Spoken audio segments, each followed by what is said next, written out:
មានរឿងអីម៉ែធ្វើមកហូបឲ្យឆ្កែស៊ីឬក៏ឲ្យមនុស្សស៊ីណាគ្មានរសជាតិអីតិចសោះសាបដូចទឹកទន្លេប្រហែលជាខ្ញុំបងគ្រឿងខ្វះឲ្យដឹងម៉ែពុំមិញអូនយំពេកអញ្ចឹងខ្ញុំក៏ទៅមើលវាសិន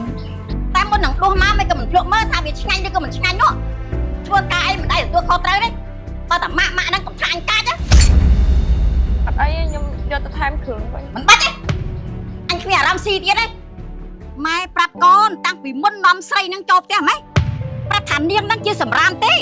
មិនមែនជាដុំពេជ្រអីនោះទេតែកូនថៃនេះវាខ្វាក់ភ្នែកតែនាំសម្រាមចូលផ្ទះឪពុកម្ដាយក៏គ្មានបងប្អូនក៏គ្មានប្រវត្តិល្អអាក្រក់ក៏យើងមិនដឹងដែរអញ្ចឹងណាទៅតលេងប្រពន្ធនឹងចោលហើយមានរឿងអីម៉ែធ្វើមកហូបឲ្យឆ្កែស៊ីឬក៏ឲ្យមនុស្សស៊ីណាគ្មានរសជាតិអីតិចសោះសាបដូចទឹកទន្លេប្រហែលជាខ្ញុំបងគ្រឿងខ្វះឲ្យដឹងម៉ែពុំមិញអូនយំពេកអញ្ចឹងខ្ញុំក៏ទៅមើលវាសិនតែមុននឹងដួសមកមិនក៏មិនភ្លក់មើលថាវាឆ្ងាញ់ឬក៏មិនឆ្ងាញ់នោះធ្វើការអីមិនដែលទទួលខុសត្រូវទេបើតែម៉ាក់ហ្នឹងកំថាអញកាច់ណាអត់អីខ្ញុំយកទៅថែមគ្រឿងវិញមិនបាច់ទេ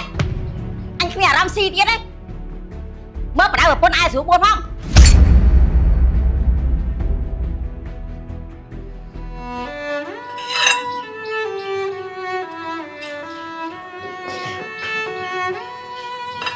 អូនគុំទុកក្នុងចិត្តអីណាម៉ែបងគាត់តែប៉ុណ្្នឹងឯងកុំខឹងគាត់អីណាអូនមានខឹងគាត់ណាគ្រាន់តែបងយល់ចាំបងទៅនិយាយជាមួយគាត់អូនយកស្លទៅថែមគ្រឿងបាច់ទេបាច់បងអាចញ៉ាំបានកូនណាម៉ែមានរឿងចង់និយាយចាំទៅជួបម៉ែតិចណាម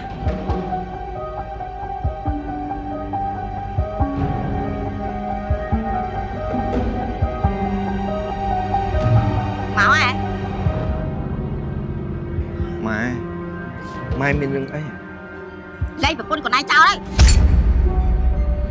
ម៉ែមិនបានជាម៉ែឲ្យខ្ញុំលេងប្រពន្ធរបស់ខ្ញុំអញ្ចឹងព្រោះថាម៉ែមិនចូលចិត្តចរិតប្រពន្ធខ្លួនឯងម៉ែឈប់ម៉ែប្រាប់ហើយថាម៉ែមិនចូលចិត្តប្រពន្ធកូនតាំងពីដំបូងម៉ែ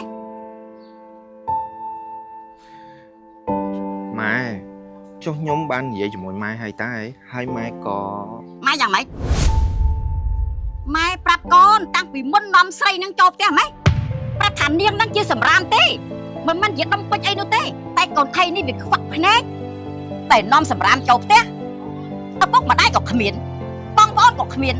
ប្រវត្តិល្អអាក្រក់ក៏យើងមិនដឹងដែរអញ្ចឹងណាទៅតលេងប្រពន្ធនឹងចោលហើយ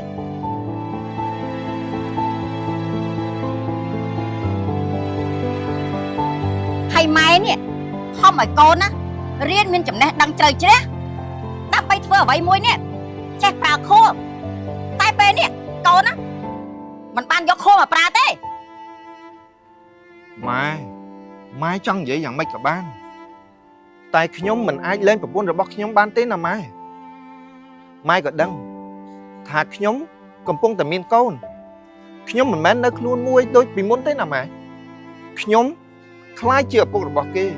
ខ្ញុំត្រូវមានទូនាទីចិញ្ចឹមកូនរបស់ខ្ញុំណាម៉ែអារឿងចិញ្ចឹមកូនហ្នឹងមិនបាច់ខ្វល់ទេបើអត់ពីខ្លួនឯងទៅនេះគេចេះរកឪពុកផ្សេងមកចិញ្ចឹមកូនគេហើយ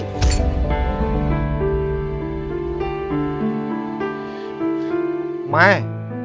សរុបមកខ្ញុំធ្វើតាមសម្ដីម៉ែមិនបានទេអញ្ចឹងកូនឯងរើទៅរវាងប្រពន្ធសម្រាមហើយនឹងម៉ែដែលខំចិញ្ចឹមកូននេះកូនរើយកមួយណាបើសិនជាកូននេះតាមម៉ែណាម៉ែនឹងរកប្រពន្ធល្អមកឲ្យកូនសម្រាប់ចិត្តទៅ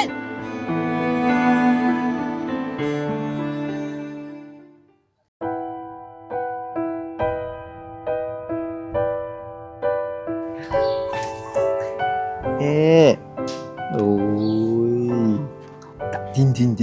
យទីង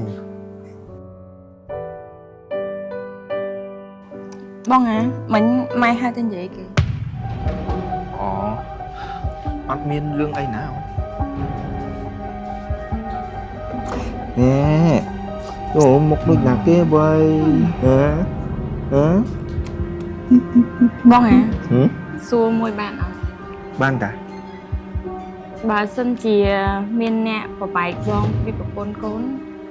បងប្របែកអត់ អូនបងសន្យាជាមួយអូនជាមួយនឹងកូន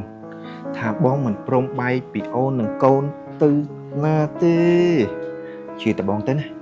ហឹមតាជីនជីនអេអេអេ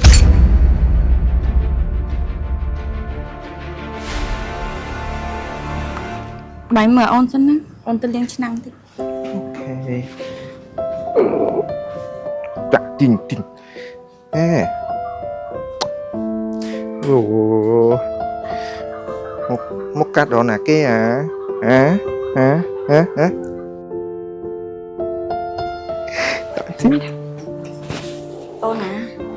បាទ កូនឯងជួយទៅផ្សំថ្នាំម៉ែតិចមកកូនម៉ែចេះវិលមុខមិនដឹងទេនេះ បានម៉ែអញ្ចឹងអង្គុយសិនមកអញ្ចឹងណែអញ្ចឹងម៉ែជួយមើលចៅផង ចាំម៉ែមើលឲ្យ បាទខ្ញុំទៅហើយណាម៉ែ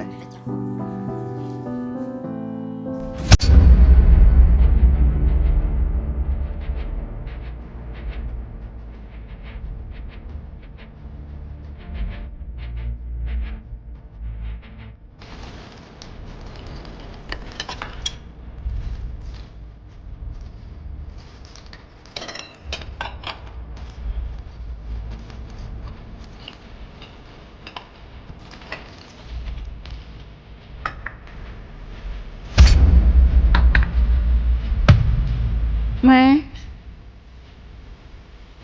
តែងដូចខ្ញុំផ្ទាល់អញ្ចឹងពេលដែលខ្ញុំសម្រាលកូនណាខ្ញុំមានគីឡូរហូតដល់ទៅ79គីឡូហើយទោះជាក្រោយសម្រាលហើយក៏គីឡូខ្ញុំនៅតែចិត្តជាងដែរខ្ញុំជាប្រភេទមនុស្សស្រីដែលឡើងគីឡូពេលទៅងន់ហើយក៏មានមនុស្សស្រីស្រកគីឡូពេលទៅងន់ដែរទោះជាពួកគាត់ខំប្រឹងហូបអីបើប៉ុណ្ណាក៏នៅតែស្គមដែរអត់ឡើងគីឡូទេអញ្ចឹងបានខ្ញុំនិយាយថាមនុស្សស្រីយើងគឺមានកត្តាសុខភាពខុសៗគ្នាសួរថាតូចចិត្តអត់តូចចិត្តដែរនៅពេលដែលគេប៊ូលីប៉ុន្តែនៅពេលដែលសួរថាមានក្តីសុខអត់នៅពេលដែលយើងលះបង់គ្រប់បែបយ៉ាងដើម្បីកូនរបស់យើងណាចម្លើយគឺឆ្លើយថាពិតជាមានក្តីសុខខ្លាំងមែនទែនមានរឿងមួយចង់ឲ្យបងប្អូនទាំងអស់គ្នាធ្វើការសង្កេតមើលរូបរាងរបស់ខ្ញុំនិយាយទៅរូបរាងរបស់ខ្ញុំខុសគ្នាឆ្ងាយពីដើមវីដេអូពេលដើមវីដេអូឃើញខ្ញុំធាត់ខ្លាំងមែនទេប៉ុន្តែក្នុងវីដេអូក៏ដូចនេះហាគឺពេលដែលខ្ញុំចាប់ផ្ដើមស្គាល់ជាមួយនឹង Quick Beauty Spa ហ្នឹងគឺខ្ញុំផ្លាស់ប្ដូររូបរាងខ្លួនឯងច្រើនខ្លាំងមែនទែនរូបរាងរបស់ខ្ញុំនៅដើមវីដេអូដែលខ្ញុំបង្ហាញបងប្អូនគឺខ្ញុំមានគីឡូធាត់ខ្លាំងមែនទែនថែមទាំងខ្មៅទៀតប៉ុន្តែបងប្អូនមើលនៅពេលដែលខ្ញុំបានមកធ្វើសេវាកម្មជាច្រើនដងជាមួយនឹង Quick Beauty 608គឺរូបរាងរបស់ខ្ញុំចាប់ផ្ដើមស្រកចាប់ផ្ដើមសចាប់ផ្ដើមស្អាតបន្តិចម្ដងចឹងម៉ាក់ដែលតែសៃខ្ចីកំពុងតែបាក់សម្រស់បាក់រូបបាក់ឆោមបាក់ទឹកចិត្តក្រោយសម្រាលអីហ្នឹងអាចមកធ្វើសេវាកម្មនៅ Quick Beauty 603ដូចខ្ញុំបានណាហើយនេះគឺជាការម៉ាស្សាបែបចិនចាំមុននឹងគាត់ម៉ាស្សាគឺគាត់មានក្បួនមានក្បាច់អីគាត់អញ្ចឹងទៅចាំមុននឹងគាត់ឆ្លីនៅពេលដែលឆ្លីទៅលើក្បាលយើងគឺស្រាលថ្នមធ្វើឲ្យយើងបាត់ stress និងស្រួលខ្លួននេះខ្ញុំឲ្យឈ្មោះវាថាដៃពេញពីងគឺវាធ្វើការម៉ាស្សាទៅលើក្បាលយើងស្រួលមែនទែនបាទនេះវិញខ្ញុំឲ្យឈ្មោះវាថាកូនក្តាមតូចចាជើងក្តាមមាន4គឺថាដើរទៅលើក្បាលយើងគឺស្រួលខ្លួនខ្លាំងមែនទែនពេលដែលយើងឲ្យកូនក្តាមជើង4នឹងដើរលើក្បាលយើងកុំភ្លេចបិទភ្នែកផងពេលដែលបិទភ្នែកទៅទទួលបានអារម្មណ៍ប្លែកមែនទែនបន្តមកទៀតដល់វគ្គកក់សក់ជាងនៅនឹងដៃគាត់ឡងតូនល្មយនិយាយមែនគឺស្រួលខ្លួនខ្លាំងបងប្អូនកក់សក់ផងម៉ាស្សានៅលើខ្លួនផងសម័យមើលថាតើស្រួលខ្លួនប៉ុណ្ណាខ្ញុំនិយាយការពិតខ្ញុំពិតជាមានអារម្មណ៍ធូរស្រាលហើយស្រួលខ្លួនខ្លាំងមែនទែនហ្មងណាហើយនេះគឺជាការលាងសក់ដែលធ្វើឲ្យយើងគេងលក់ស្កប់ស្កល់អមជាមួយនឹងផ្សែងដ៏ត្រជាក់បន្តមកទៀតគឺម៉ាស្សាទៅលើដៃទាំងសងខាងរបស់យើងគឺសម្រួលទៅដល់សរសៃដៃរបស់យើងកុំឲ្យវារឹងកុំឲ្យវាចុកហើយរយអញ្ចឹងណាហើយនេះគឺជាវគ្គដែលខ្ញុំស្រឡាញ់ជាងគេឲ្យយើងគេងបិទភ្នែកបន្តមកគឺយកកែវមកដាក់នៅលើត្រចៀករបស់យើងហើយពេលដែលយើងស្ដាប់ទៅលឺសូរសលេងបែបនេះវគ្គបន្ទាប់នេះក៏ប្លែកសម្រាប់ខ្ញុំហើយខ្ញុំចូលចិត្តខ្លាំងដូចគ្នាគេម៉ាស្សាត្រចៀកយើងថ្នមៗហើយយកភ្លើងមកដាក់ត្រចៀកយើងលឺសលេងបែបនេះបន្តមកទៀតដល់វគ្គម៉ាស្សាក្បាលពោះខ្ញុំនេះគឺទើបតែសម្រាលកូនបានមួយខែកន្លះទេហើយការម៉ាស្សានេះគឺផ្ដល់ប្រយោជន៍ច្រើនទៅដល់ពោះរបស់ខ្ញុំធ្វើឲ្យឆាប់ស្រកហើយនឹងទន់ហើយធ្វើឲ្យវាជ្រាយហើយមុននេះក៏យើងបានសង្កត់ជាមួយនឹងអំបិលក្តៅៗដែរបន្តមកទៀតគឺយើងលាបជាមួយនឹងថ្នាំខ្មៅចិនសែថ្នាំនេះគឺល្អខ្លាំងមែនទែនសម្រាប់អ្នកដែលមានក្បាលពោះធំ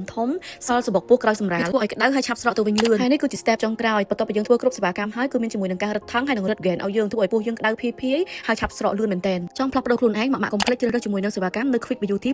608 UT 603ចានៅលើផ្លូវ603នៅម្ដុំទូកកពុកម៉ែបងប្អូនអរគ្នាចា